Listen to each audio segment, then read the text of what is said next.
Halo semuanya, selamat datang kembali di pembelajaran mengenai ekosistem untuk mata pembelajaran biologi kelas 10. Kita masuk ke section 7 mengenai piramida ekologi dan produktivitas ekosistem. Dan pada sesi ini kita akan membahas secara rinci mengenai produktivitas ekosistem.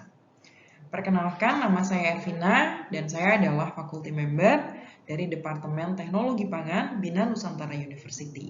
Saya akan menjadi tutor kalian dan akan meng-guide kalian pada video kali ini. Mari kita simak bersama-sama. Video ini akan menjelaskan mengenai prinsip dasar dari produktivitas pada suatu ekosistem. Kami harapkan setelah menyelesaikan video pembelajaran ini, para siswa dapat menjelaskan secara jelas konsep dan dasar dari produktivitas ekosistem, serta menyebutkan dengan baik jenis-jenisnya. Ini adalah outline dari pembelajaran kali ini. Kita akan membahas secara rinci mengenai produktivitas ekosistem, khususnya produktivitas ekosistem primer dan produktivitas sekunder. Apa yang dimaksud dengan produktivitas ekosistem?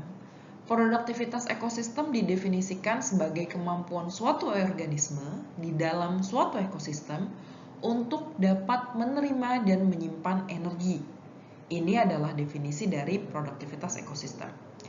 Selain itu, produktivitas ekosistem dapat diartikan sebagai keseluruhan sistem yang dinyatakan dengan biomasa atau bioenergi dalam kurun waktu tertentu.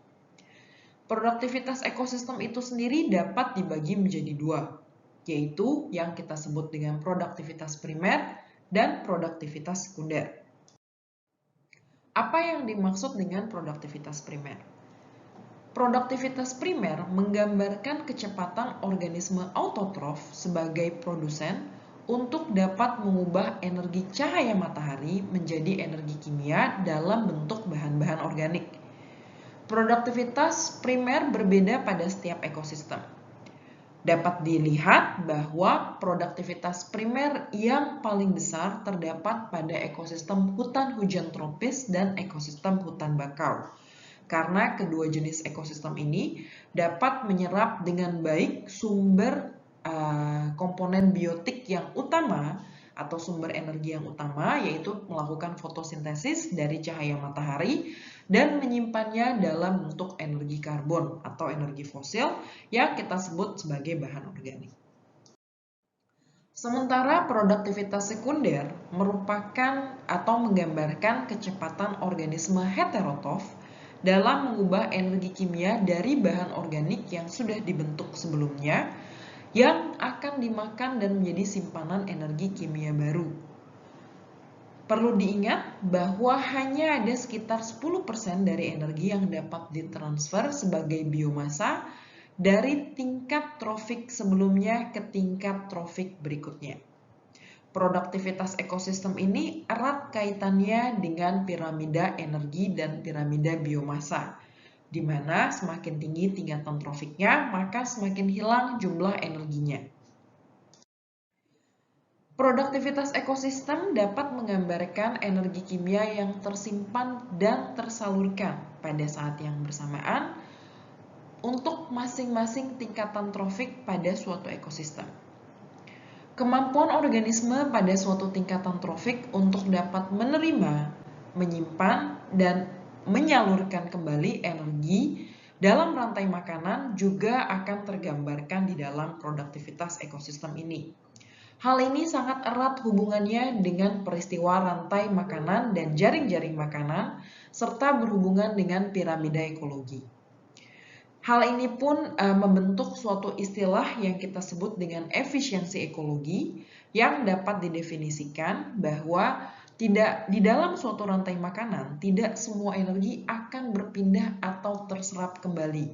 Akan ada beberapa energi yang justru tidak akan tergunakan atau terbuang, sehingga timbullah yang disebut dengan efisiensi ekologi. Untuk mengetahui lebih lanjut mengenai efisiensi ekologi, dapat dilihat lecture note untuk modul ini. Sebagai kesimpulan, kita sudah mempelajari tentang produktivitas ekosistem itu sendiri.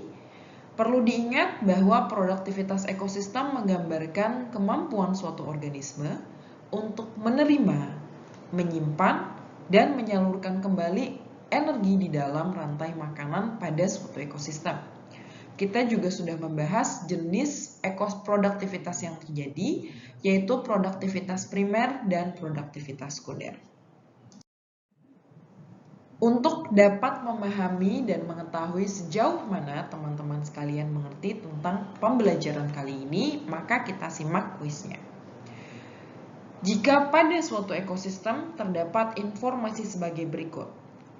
Terdapat informasi mengenai jumlah rerumputan sebesar 10.000, jumlah belalang sebesar 3.500, jumlah katak sebesar 1.000 dan ular sebagai 500 dan menggambarkan ekosistem suatu persawahan, maka gambaran piramida jumlah yang paling tepat apakah A, B, C, atau D?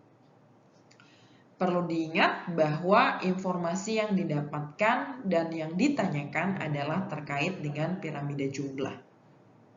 Oke, kita lihat jawabannya. Jawabannya adalah terdapat pada yang B. Piramida jumlah menggambarkan jumlah suatu tingkatan trofik pada suatu area tertentu. Dan perlu diingat, jumlah produsen akan selalu lebih banyak dibandingkan dengan tingkatan trofik di atasnya.